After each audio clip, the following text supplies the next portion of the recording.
it became a saying on the show. I even have a T-shirt. The moon is weird. Yeah. Like, Gino's my weird topic guy. It's like, what should we talk about? He's like, do hollow moon. So I went into that story thinking, this is the dumbest shit I've ever heard. Right. The moon is hollow. And I'm doing the research. About halfway through, I'm like, the moon is weird. And then by the end of my research, I was convinced that clearly the moon is a hollow spaceship that was brought here from another part of the galaxy, and it's here, and the lizard people are absorbing our soul energy. That's the only explanation for it. Probably not true, but man, the moon is very weird. Well, it's also weird that the alignment and the size and the distance of the moon makes the eclipse perfect. Like, what are the odds of that? What are the odds that it is the exact distance from the sun so that when the moon and the sun align, it's exact? Right, it's like a 400 to 1 race. It's exact. It's nuts. Like, But you could debunk that by saying the moon is getting further and further away. right, but why is it perfect? I mean, we have not found a planet in this solar system or anywhere else that has a giant moon right next to it. Quarter like the size of the Earth. We haven't found it. Yeah. But we're the only one with it. Kubrick was a strange guy. Yeah. Do you know he would do complex mathematics in his spare time? Really? Yeah, he's like a legitimate genius. Wow. And he would put all sorts of like weird hidden meaning into all of his movies. Like a thing was never just a thing. Like there's a big crazy conspiracy about The Shining that inside of it is all sorts of information that it relates to the moon landing. Yeah. Well, and they say that he directed the fake movie about the fake moon landing. 2001. The conspiracy theory about him directing the moon landing was that he was doing it at the same time he was doing 2001. So because he was faking this space movie, 2001: A Space Odyssey, that they used him to fake the moon landing footage. And there's a fake documentary, not a real documentary, but a fake, like a mockumentary, where he's admitting and people are talking about. Have you seen that one? No, but that makes sense. Yeah, a lot of people are like, dude, you didn't even know there's an actual real interview with him where he admits that he faked the moon landing. But it's not. Yeah. It's fake, but it's... Were you ever on the in the camp of the moon landing was fake? For years. Yeah. Yeah. It's one of my favorite all-time conspiracies because it's so strange that we never went back. I abandoned it because I don't know anything about astrophysics or space travel or any of that stuff. And the people that do think it's real. So I'm like, okay, well, most likely... They think the landing really happened. Yeah. Yeah. But there's so many weird things to it. And there are ancient legends that talk about a moonless sky and when the moon arrived. And when it arrived, it caused a great flood. What are the ancient stories of a moonless sky? Where are they from? Ancient Indian texts will have it, but also native legends will have it about the moon. Really? About a moonless sky, and then the moon arrives. And when do they think the moon arrived? It's hard to tell. You know, I always go to younger dries, but who really knows? The Earth was apparently just covered in this haze, just very wet, very hazy, maybe like Venus or something like that. Then the moon arrives, and all that water from the atmosphere drops down to Earth. The tidal forces are crazy. There's a huge flood, and everything just settles. And then the moon is here, and the moon is now like the guardian of the planet, which it really is. We couldn't really survive without it. Because it stabilizes our atmosphere, right? Stabilizes us and stabilizes our orbit. Our orbit and our spin and our axis. Yeah. Like when there's a major earthquake, the Earth changes speed. The spin changes, like our spin, it changes like measurably if there's a big earthquake. And if there's a lot of those, that could throw you off the axis, but the moon steps in like a bouncer and it settles things back down. So the idea would be that some sort of a superior civilization placed the moon there to ensure our survival? I don't think they care about us. Really? No, I don't think so. How come? Again, we're in very speculative territory because nobody knows. Right. But I would think it would just be for resources. Hey, this place has a lot of stable water. That's useful. Don't you think they would be fascinated with us as an emerging civilization? And like I always say, that if we found a planet that had cave people on it, like just starting to learn stone tools and stuff like that, we would for sure be interested in them. We'd be so fascinated. And we would probably try to accelerate their learning curve. You think we would? Yeah, definitely. Yeah. This is the only time in human history that something is not cheaper, easier, and faster to replicate than it was in 1969. Between 1969 and 1972, there was 7 trips, 6 successful, where they went to the moon and back. And every space flight since then has been like near Earth orbit. You know, everything is like, you know, just a few miles up. It's not, they don't go like they did then. I mean, I think everything since then is like 300 miles. Every human travel, you know, like space shuttles and stuff like that, they never go that far. Yeah. They never go into deep space and come back. The only time they came back was during the moon landings in the 60s when they were lying about everything. But the thing is, like, Nixon was president back then. It was like, it's so romantic. Bombing to think, Cambodia. And yeah. It's so romantic to think that they faked it. Also, here's another reason. If you watch the post-flight press conference, and again, I'm not saying that this is actually what's happening, but it seems completely like they're full of shit. When they come back, it seems like they're lying and they're nervous, and they ask them about the stars, and again, I'm not on the camp that they faked it, but there was Buzz Aldrin, Neil Armstrong, and Michael Collins. And Michael Collins, they asked him about stars, and in the press conference, he's like, I don't recall seeing any stars.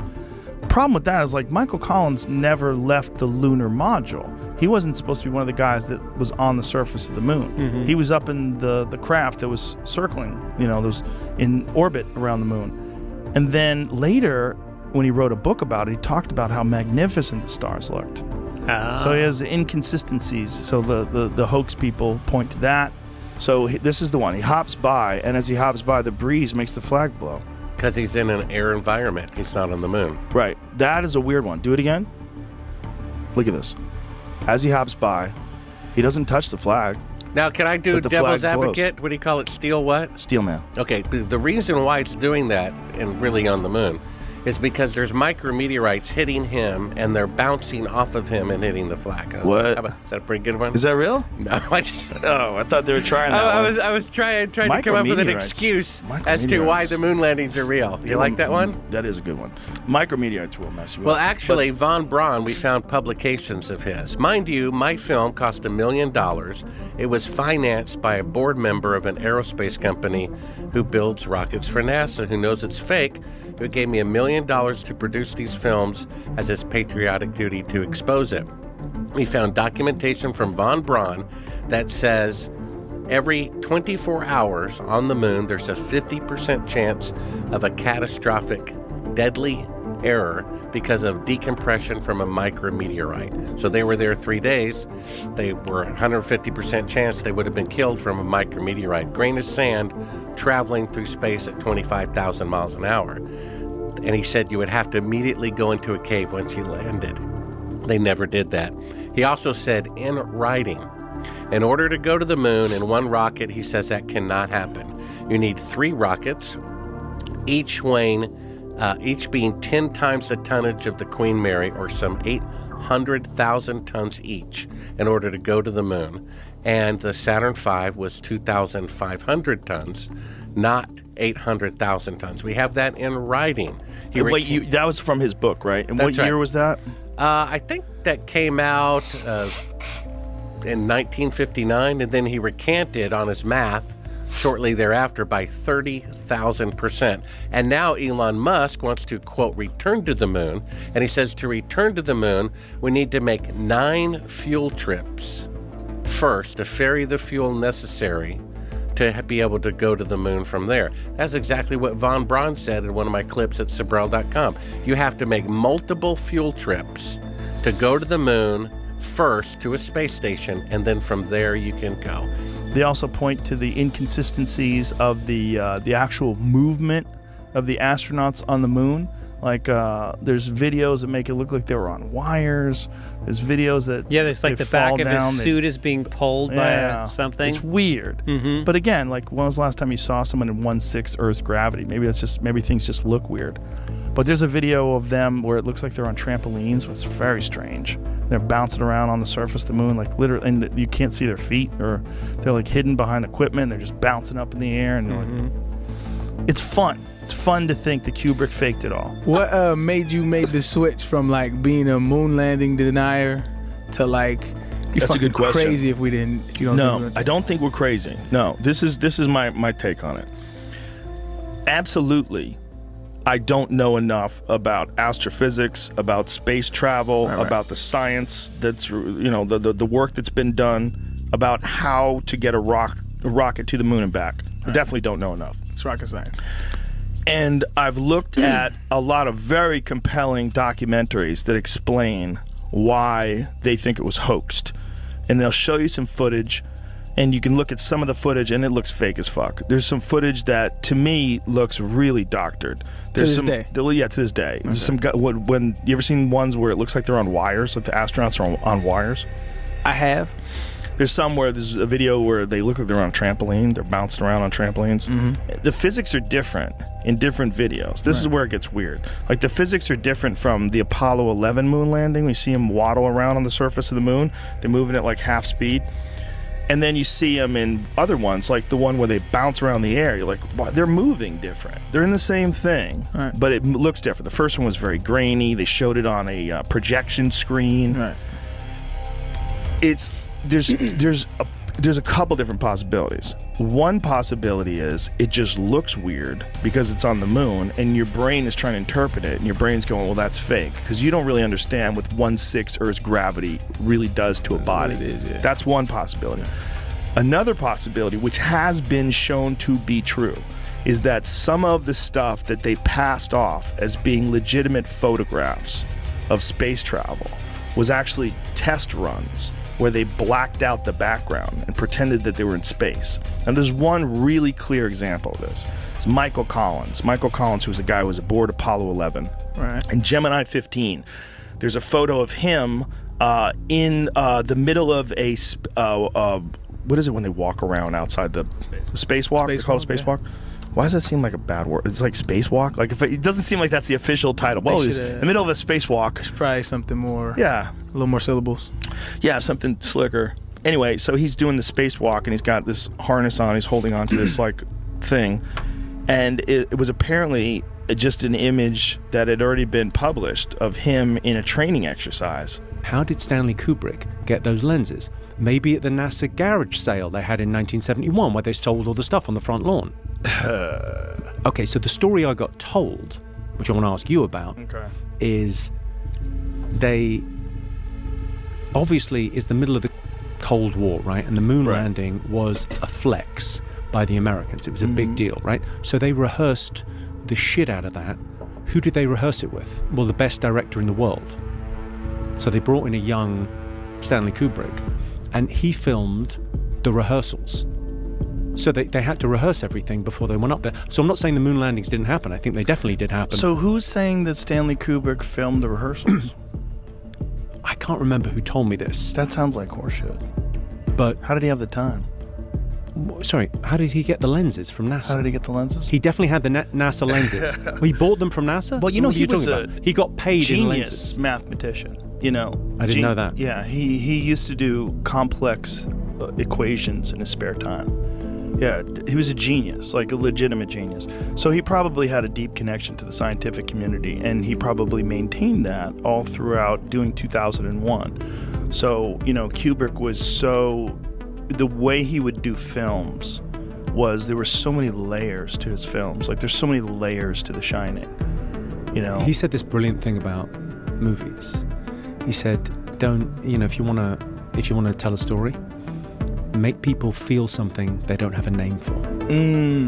So there's so many bits in The Shining that don't make sense. Right. Like the geometry of the room doesn't make sense, but it kind of forces you to really see something. Yeah. Like, so much of our life, right, is we're not really seeing things. I think it's the gift of being a stand-up comedian. We get to see things.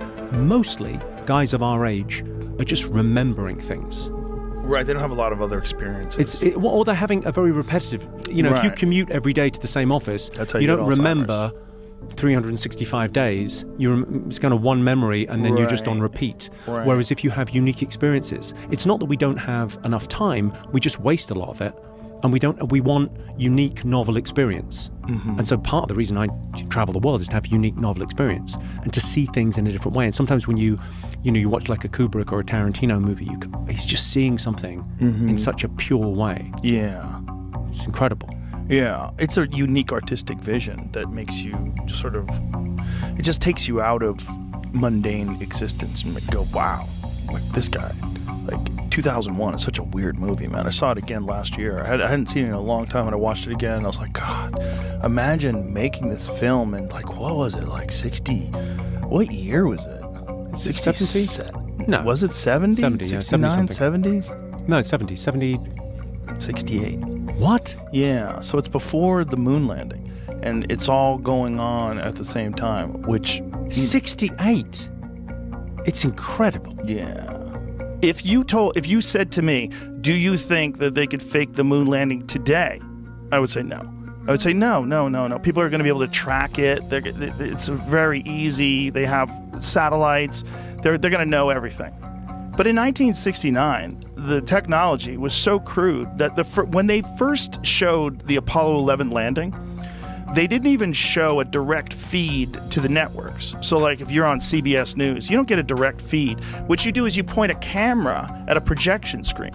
So that's why the film looks so shitty. The camera is pointed to a projection screen where you see the astronauts jumping around on the moon. And you see this weird, grainy, third generation image, right? And we did it, and we have never done it since. And we've always said we're going to do it, and no one's ever even come close. No one's ever even gone into deep space since 1972. We also haven't been trying. We haven't been trying, but we always talk about going back, including Herbert Walker Bush talked about going back, George W. talked about going back. They all talk about going back, but nobody ever gets anywhere. Well, I think that's because we lost the spirit and hunger for discovery. We didn't just lose that. We lost all the technology from the Saturn V rocket. They don't even have that anymore. In fact, they don't even have the original film. They erased all the original footage of the Apollo missions. So you just have copies of everything. You could develop the technology again. You can do all that. Sure you could. If you can get through the Van Allen radiation belts into deep space with human beings and have them safely come back. But I think what you're describing to me, all that does is highlight how incredible the achievement was. If they did it. Right, if they did it. But I don't. Well, here's the main point. There's no evidence, because saying that it was a hoax is an assertion of it's not you're not just denying an event, you're asserting a whole other event that you say happened instead. And there is evidence that we went to the moon. Now someone who's a skeptic might say it's not enough evidence or it's not good evidence. There's like evidence. There's eyewitness there's people that went and came back and told us. There's footage. There's a lot. Okay. There is evidence. Okay. But there's no evidence of the hoax. Like no one has come and said, "Here's my affirmative evidence that this hoax happened." It's never happened. Here it goes. It detaches. It's like, what is that? Now here's the question: did they practice this at all on Earth? Did they practice taking off on one of those things, or could they? I don't think they because did. They couldn't. Practiced landing. But here's the question. They couldn't, right? Because it wouldn't have the same amount of thrust on Earth because the gravity is so much stronger.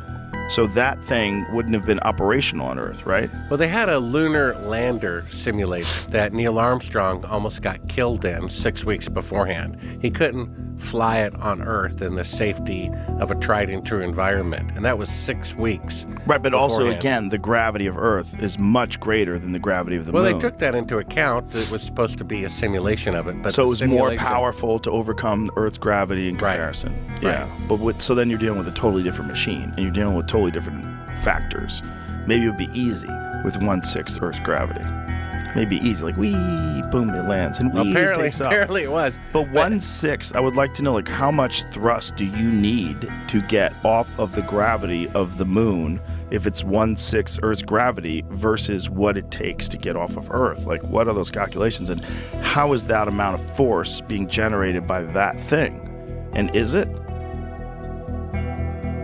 Because that would be a really good question. Because if you can't prove that you could do that, Like, how do you do that? Well, this is one reason why NASA destroyed all the schematics, all the electronics, all the diagrams of the equipment, because you could later prove that the lunar module, see, they claimed that the lunar module was powering air conditioning on a bank of car batteries and competed against 250 degrees outside and got it down to a comfortable 72 for 3 or 4 days.